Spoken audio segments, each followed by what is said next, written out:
Hello students, मैं doctor Shashikala Yadav, associate professor of home science, government college for women Hisar.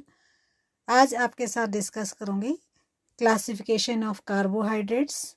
ये topic BA 5th semester के students और BSc home science के students के लिए है।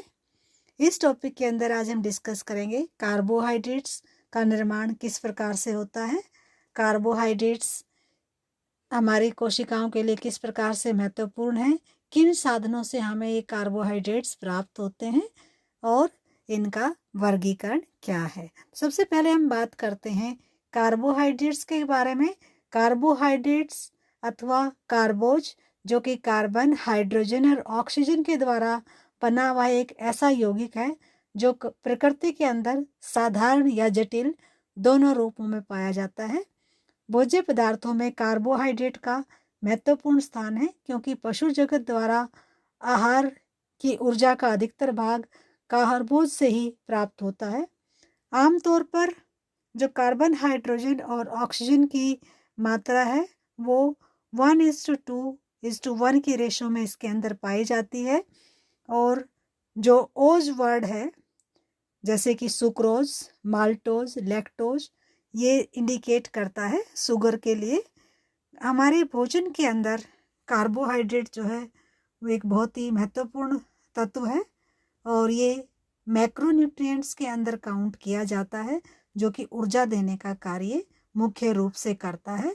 हमारे जो साधारण व्यक्ति है उसकी शरीर को ऊर्जा देने के लिए कार्बोज लगभग 60 से 70% कुल ऊर्जा प्रदान करता है, लेकिन जो अमीर व्यक्ति हैं उनके भोजन में 40 से 50% तक ऊर्जा कार्बोज से प्राप्त होती है और जो गरीब व्यक्ति हैं उनके भोजन के द्वारा 80 से 90% तक ऊर्जा, कुल ऊर्जा का कार्बोज से प्राप्त किया जाता है।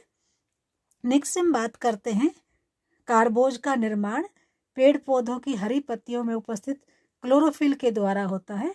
पेड़ पौधे भूमि से जल और वायुमंडल से कार्बन डाइऑक्साइड लेकर के सूर्य की रोशनी में क्लोरोफिल की उपस्थिति में कार्बोज का निर्माण करते हैं, जिस क्रिया को प्रकाश संश्लेषण या फोटोसिंथेसिस कहा जाता है। कार्बोज पेड़ पौधों के अंदर कई रूपों में होता है। शर्करा के रूप में पौधों के फूलों व फलों में प्राप्त होता है, जबकि सेलुलोज के रूप में पौधों के रेशों में होता है। स्टार्च के रूप में विभिन्न प्रकार के बीजों और जड़ों में संग्रहित होता है। यह संग्रहित कार्बोज पौधों को आवश्यकता के समय ऊर्जा प्रदान करता है। पौधों को संग्रहित ऊर्जा की आवश्यकता मेन रूप से दो अवस्थाओं में पड़ती है: जब पौधे किसी कारण से प्रकाश संश्लेषण नहीं कर पाते या बीज के अंकुरण के समय से लेकर जब तक अंकुरित पौधे की पत्तियां प्रकाश संश्लेषित नहीं कर पाती। जहां पत्तियां प्रकाश संश्लेषण प्रक्रिया प्रारंभ कर देती हैं तब कार्बोज फिर से पौधों की जड़, तने, बीज आदि में कार्बोज को संग्रहित करने लग जाता है और इस प्रकार से ये क्रिया चलती रहती है। अगर हम इस स्लाइड के अंदर देखें तो हमें पता चलता है कि 6 कार्बन डाइऑक्साइड की यूनिट्स और 6 पानी की यूनिट्स फोटोसिंथेसिस के लिए क्लोरोफिल और सनलाइट की उपस्थिति में 1 कार्बोज का निर्माण और 6 ऑक्सीजन का निर्माण करती है। तो इस प्रकार से पौधे हमारे लिए न केवल कार्बोज का निर्माण करते हैं बल्कि हमें जीवनदायिनी ऑक्सीजन भी प्रदान करते हैं। नेक्स्ट हम बात करते हैं कार्बोज के बारे में। कई सारे जो कार्बोज के ग्लूकोज के मॉलिक्यूल्स हैं उनके द्वारा लंबी पॉलीमर्स बनते हैं जिसको कि स्टार्च कहा जाता है, जिनमें ऊर्जा स्टोर होती है। प्रतिदिन हमारे भोजन के अंदर जो कार्बोज है वो विभिन्न रूप में हम ग्रहण करते हैं, जैसे कि ब्रेड है, पास्ता है, आलू है, चावल है, केला है। विभिन्न फलों सब्जियों के अंदर कार्बोज पाया जाता है। कुछ कार्बोज है जिनको कि हम डाइसेक्राइड्स कहते हैं, जैसे कि सुक्रोज जो इसको कि हम चीनी के नाम से जानते हैं। लैक्टोज, दूध के अंदर जो मिठास है वो लैक्टोज के कारण होता है। पाचन की क्रिया के दौरान और सेलुलर मेटाबॉलिज्म के दौरान जो कार्बोज हैं, जो पॉलीसेक्राइड्स जिनको कहा जाता है, या डाइसेक्राइड्स, वो साधारण शर्करा में परिवर्तित होकर के हमारे शरीर को ऊर्जा देते हैं। कार्बोज के हमारे कोशिकाओं के लेवल पर क्या कार्य करता है? सबसे पहला है, कार्बोज हमारी कोशिकाओं के लिए ऊर्जा का मेन स्रोत है, मेजर स्ट्रक्चरल कंपोनेंट है हमारे प्लांट की सेल्स का, और तुरंत ऊर्जा देने वाला रूप जो है वो ग्लूकोज है, और ग्लाइकोजन के रूप में रिजर्व फॉर्म में ग्लूकोज हमारे शरीर में संग्रहित हो जाता है, और जब हमारे को ज़रूरत होती है उस समय ग्लाइकोजन ऊर्जा प्रदान करने के लिए ग्लूकोज में परिवर्तित हो जाता है। तो ये कुछ कार्य हैं जो कि कोशिका करती है, के अंदर कार्बोज करता है। नेक्स्ट हम बात करते हैं कि किन साधनों से, स्रोतों से हमें कार्बोज प्राप्त होते हैं। तो इस पिक्चर के अंदर विभिन्न खाद्य पदार्थ दिखाए गए हैं, जिनमें कि सिंपल और कॉम्प्लेक्स कार्बोज दिखाए गए हैं, जो कि आगे चल करके हम डिस्कस करेंगे कि सिंपल कार्बोज किसे कहते हैं और कॉम्प्लेक्स कार्बोज किसे कहते हैं। इस पिक्चर में कॉम्प्लेक्स कार्बोज के अंदर अनाज, दालें, जड़ वाली सब्जियां आदि दिखाए गए हैं, जबकि सिंपल कार्बोज के अंदर जो मीठे खाद्य पदार्थ हैं, जैसे कि आइसक्रीम है, कोल्ड ड्रिंक्स हैं या कुकीज़ हैं, जिनमें कि चीनी की मात्रा ज़्यादा होती है, वो सभी खाद्य पदार्थ सिंपल कार्बोज के अंदर आते हैं, जो कि आसानी से पच करके काफ़ी मात्रा में ऊर्जा हमारे शरीर को प्रदान करते हैं। नेक्स्ट हम बात करते हैं कि किस भोज्य पदार्थ के अंदर कितनी मात्रा में कार्बोज पाए जाते हैं। अगर हम शुगर, ब्राउन शुगर और जैगरी यानी कि गुड़, चीनी व शक्कर की बात करें तो इनमें 95 से 99% तक यानी कि ज़्यादातर कार्बोज होते हैं। शहद के अंदर लगभग 80% कार्बोज पाए जाते हैं, जबकि केले में 27% और चीकू के अंदर 21%, आम में 17%, जो किशमिश है उनमें 75% कार्बोज होते हैं, और मूंगफली में 20%, बादाम में 10%, केशव नट यानी काजू के अंदर 22%। इसके अलावा अगर हम जड़ वाले खाद्य पदार्थों, अनाजों के अंदर देखें तो उनके अंदर भी काफ़ी मात्रा में यानी कि 67 से 83% तक कार्बोज होते हैं, जबकि ब्रेड में 52% के करीब कार्बोज है। हमारी जड़ वाली सब्जियों के अंदर 22 से 28% कार्बोज होता है, और दालों के अंदर 59 से 60% तक कार्बोज पाया जाता है। यानी कि ये सभी खाद्य पदार्थ कार्बोज से भरपूर हैं, जो हमारे शरीर को ऊर्जा प्रदान करने का कार्य करते हैं। नेक्स्ट हम बात करते हैं कार्बोज के वर्गीकरण की। कार्बोज को उसकी जो सब यूनिट्स हैं, जो साधारण शर्करा कितनी मात्रा में किसी एक कार्बोज में पाई जाती है, उसके आधार पर इसको वर्गीकृत किया जाता है। तो इसको 3 भागों में बांटते हैं, मोनोसेक्राइड्स या साधारण शर्करा, डाइसेक्राइड्स या द्विशर्करा, और पॉलीसेक्राइड या बहुशर्करा। मोनोसेक्राइड का मतलब है, जैसा कि नाम से ही विदित हो रहा है, कि मोनो मीन्स एक, यानी कि वो साधारण इकाई जिसको आगे विभाजित नहीं किया जा सकता। डाइसेक्राइड का मीन्स 2, जिसके अंदर 2 मोनोसेक्राइड्स हैं, और पॉलीसेक्राइड मीन्स 2 से ज़्यादा, जिसके अंदर बहुत सारे मोनोसेक्राइड्स मिल करके बने हुए हैं। तो इन तीनों कार्बोज के बारे में हम आगे डिटेल से करेंगे। तो सबसे पहले हम बात करते हैं मोनोसेक्राइड्स की, यानी कि वो शर्करा जो साधारण रूप में पाई जाती है और इसको आगे फर्दर हमारे पाचन प्रणाली में विभाजित नहीं किया जा सकता। हमारे खाद्य पदार्थों के अंदर पोषण के आधार पर ये 3 मोनोसेक्राइड्स, ग्लूकोज, फ्रक्टोज और ग्लैक्टोज, हमारे लिए महत्वपूर्ण है। इन तीनों के बारे में हम विस्तार से करेंगे। सबसे पहले हम बात करते हैं ग्लूकोज की। ग्लूकोज ऊर्जा देने का, हमारे शरीर के जितने भी सारे कार्य हैं उनको करने के लिए, ऊर्जा प्रदान करने का मेन कार्य करता है। जितने भी हमारे 3 डाइसेक्राइड्स हैं पोषण के आधार पर, तो तो उन तीनों डाइसेक्राइड्स में ग्लूकोज एक कंपोनेंट है, एक हिस्सा है।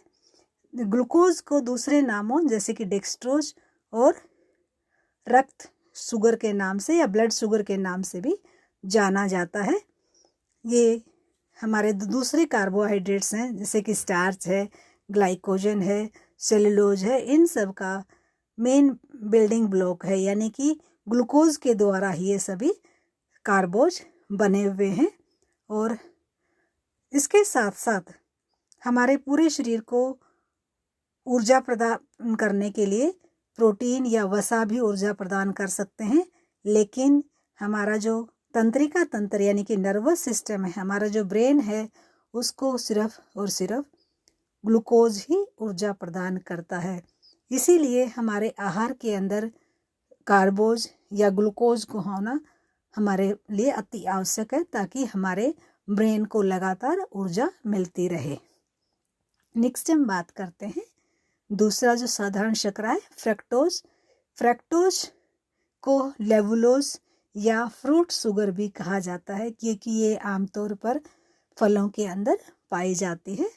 फ्रक्टोज दूसरी जो शुगर्स हैं उनसे लगभग 1.5 गुना ज़्यादा मीठी है। अगर हम सुक्रोज से कंपेयर करें, सुक्रोज या चीनी से कंपेयर करते हैं, तो फ्रक्टोज हमारे लीवर के अंदर मेटाबोलाइज होकर के ग्लूकोज में परिवर्तित हो जाता है।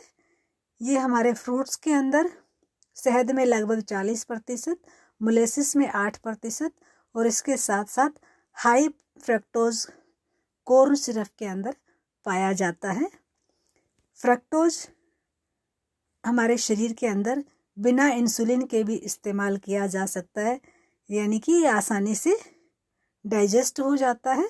इसीलिए जो मधुमेह के रोगी हैं या इन्फेंट फीडिंग फार्मूला है, उनके अंदर फ्रक्टोज का इस्तेमाल किया जाता है।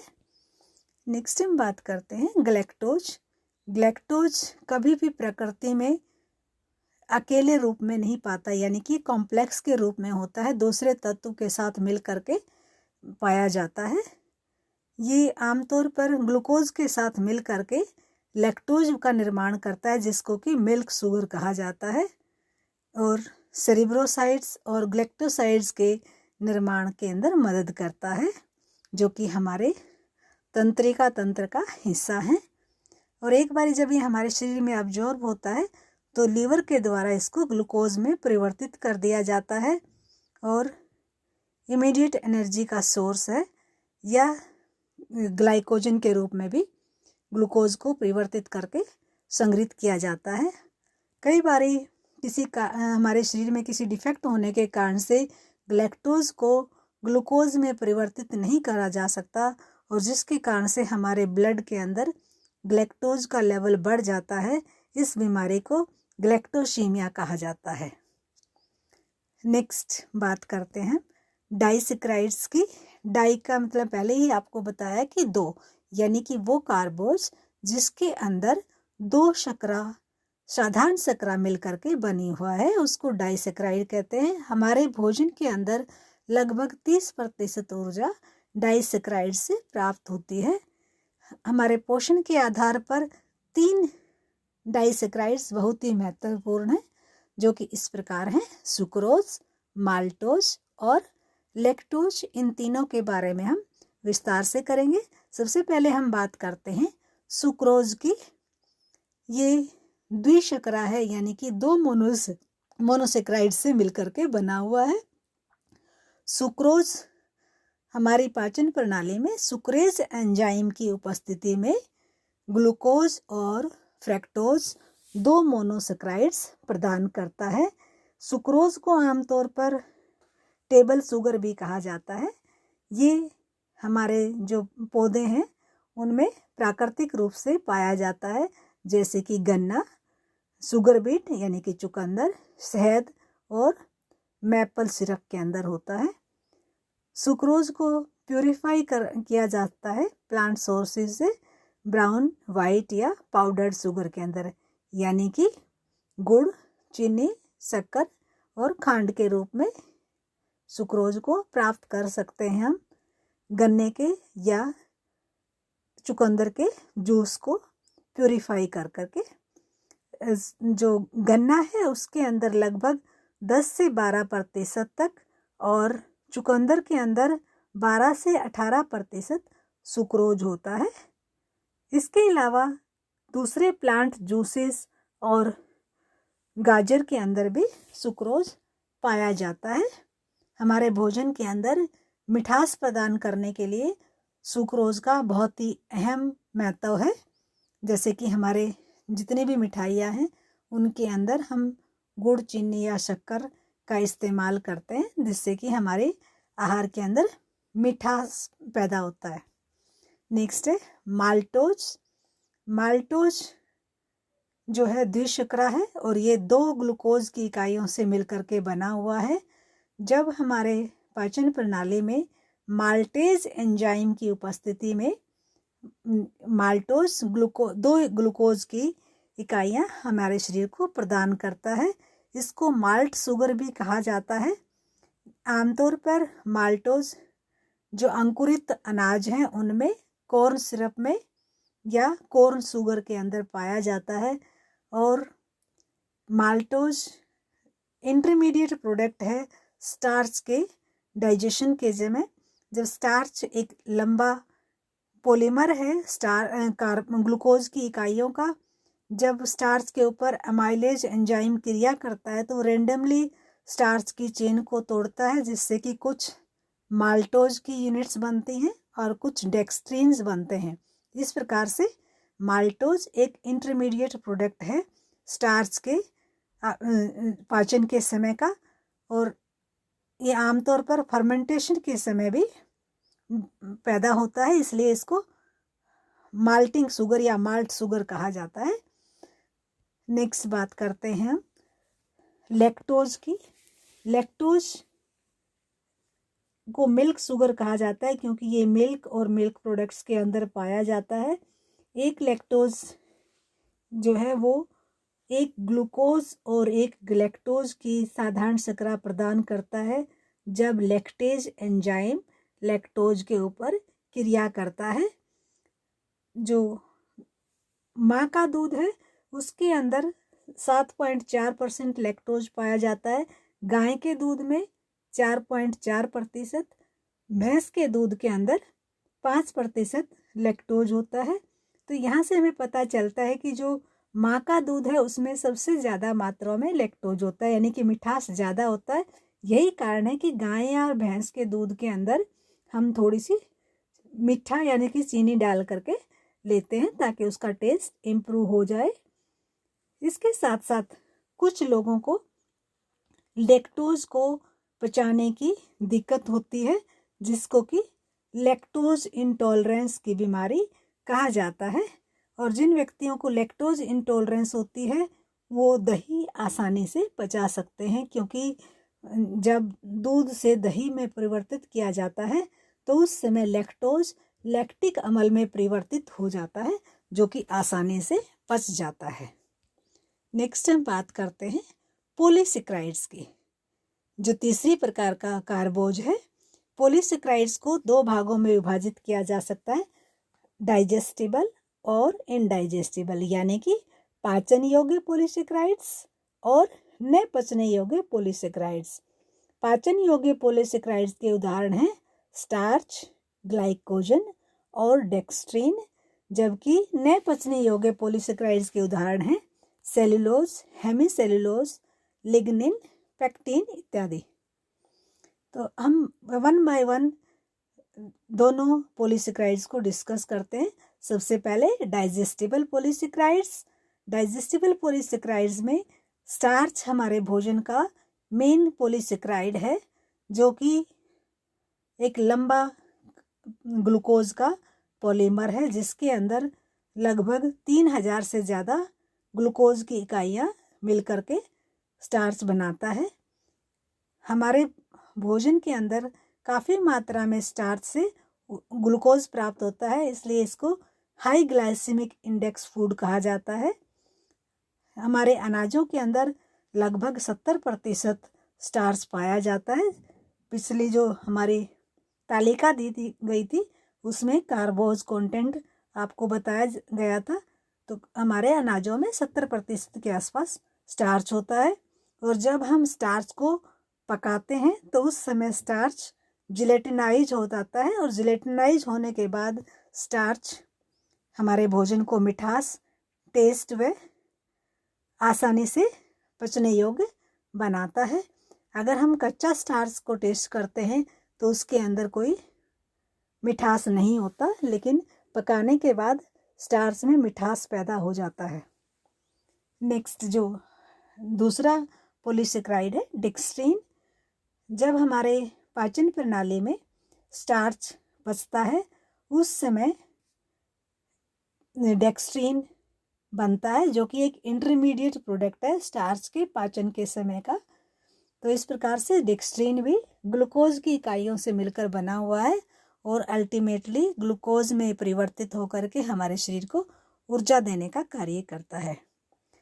तीसरी प्रकार का पॉलीसेकेराइड जो कि पचने योग्य है वो है ग्लाइकोजन।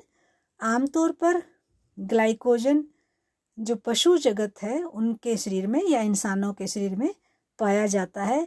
ये ग्लूकोज को संग्रहित करने का रूप है, यानी कि हमारे शरीर में जितनी एक्स्ट्रा ग्लूकोज होती है वो ग्लाइकोजन के रूप में संग्रहित हो जाती है।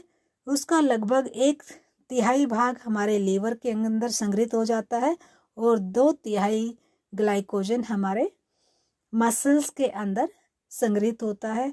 जिस समय हमारे शरीर को ऊर्जा की आवश्यकता होती है उस समय ग्लाइकोजन वापस ग्लूकोज में परिवर्तित होकर के हमारे शरीर को ऊर्जा प्रदान करने का काम करता है। और जिस समय पशुओं को स्लॉटर किया जाता है उस समय ग्लाइकोजन लैक्टिक अम्ल में परिवर्तित हो जाता है। नेक्स्ट हम बात करते हैं नॉन डाइजेस्टिबल पॉलीसेकेराइड्स, जिनको कि फाइबर या रेशा भी कहा जाता है, जो कि 2 प्रकार के होते हैं, घुलनशील या सोल्यूबल फाइबर्स और अघुलनशील या इनसोल्यूबल फाइबर्स। तो फाइबर के बारे में कुछ टर्म्स हैं जिनका कि आपका जानना बहुत ही ज़रूरी है। पहला है डाइटरी फाइबर, जो हमारे भोजन के अंदर नेचुरल रूप में रेशा पाया जाता है उसको डाइटरी फाइबर कहते हैं। दूसरा है फंक्शनल फाइबर्स, यानी कि जो किसी विशेष कार्य के लिए हमारे भोजन के अंदर मिलाए जाते हैं फाइबर्स, उनको हम फंक्शनल फाइबर कहते हैं। ये हमारे शरीर को कुछ हेल्थ बेनिफिट्स प्रदान करते हैं। तीसरा है टोटल फाइबर्स, यानी कि डाइटरी फाइबर और फंक्शनल फाइबर्स को मिला करके जो फाइबर बनता है उसको टोटल फाइबर कहते हैं। अभी पीछे आपको बताया कि फाइबर 2 प्रकार के होते हैं, इनसोल्यूबल और सोल्यूबल फाइबर्स। तो इनसोल्यूबल यानी कि जो अघुलनशील फाइबर हैं उसके उदाहरण हैं cellulose, hemicellulose, lignin, pectin, lignin वगैरह, जो कि नॉन फर्मेंटेड हैं। हमारी पाचन प्रणाली में ये फर्मेंट नहीं होते हैं। और दूसरा जो प्रकार है फाइबर्स का वो है सोल्यूबल, जो इसके उदाहरण है गम, पैक्टिन और म्यूसिलेजेस। सबसे पहले हम बात करते हैं इनसोल्यूबल फाइबर्स यानी कि सेलुलोज और हेमीसेलुलोज की।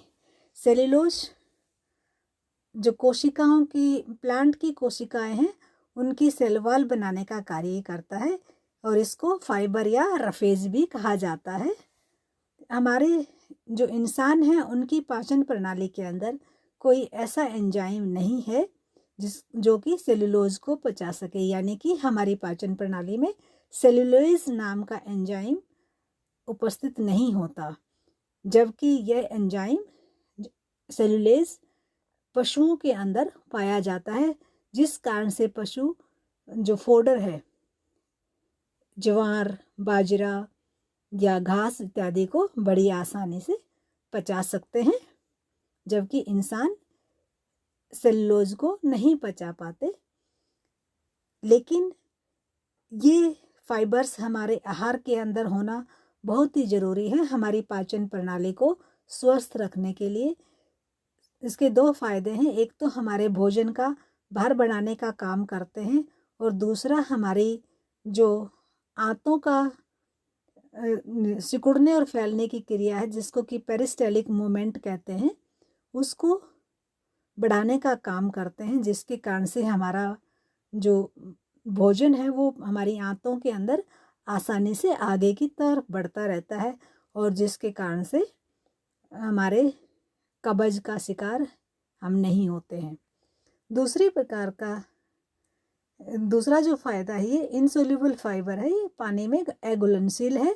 इसके उदाहरण हैं इसबगोल, अगार अगार, सीवीड, हरी पत्ते वाली सब्जियां, साबुत अनाज, दालें, फल और सब्जियां, इन सभी के अंदर ये फाइबर अच्छी मात्रा में पाए जाते हैं।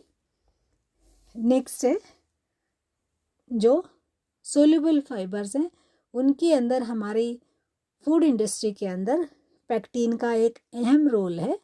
पेक्टिन एक प्रकार से यूनिक फाइबर है जो कि फलों में और सब्जियों में पाया जाता है, जैसे कि हमारा बेल फ्रूट है, गुआवा है, बेर है, इनमें पेक्टिन अच्छी मात्रा में होता है। संतरे में भी पाया जाता है, और सब्जियां जैसे कि हमारे भिंडी है, इनमें पेक्टिन की मात्रा पाई जाती है। ये एक सोल्यूबल फाइबर है जो कि लॉन्ग चेन है और इनडाइजेस्टिबल शुगर से बना हुआ है, यानी कि हमारे पाचन प्रणाली के अंदर पचता नहीं है, लेकिन ये हमारी पाचन प्रणाली को स्वस्थ रखने के लिए महत्वपूर्ण है। इसके साथ साथ पेक्टिन का एक बहुत ही फूड इंडस्ट्री में अहम रोल है कि जब इसको गर्म किया जाता है तरल पदार्थ के अंदर, तो पेक्टिन एक्सपेंड होकर के जेली लाइक कंपाउंड बनाता है, जिसको कि एज ए थिकनर, जैम और जेली इत्यादि के अंदर इस्तेमाल किया जाता है। और इसकी मेडिसिनल वैल्यू भी है। जो अतिसार या डायरिया से पीड़ित व्यक्ति हैं, उनके डायरिया को ट्रीट करने के लिए भी पेक्टिन का इस्तेमाल किया जाता है। आज के टॉपिक के अंदर इतना ही है। उम्मीद करती हूँ कि आपको ये पसंद आया होगा। Thanks a lot for watching the video. इसके साथ साथ आपसे रिक्वेस्ट है कि अपने दूसरे साथियों के साथ भी ये वीडियो शेयर करें, वे इसका ज़्यादा से ज़्यादा फ़ायदा उठाएं। Thanks a lot once again.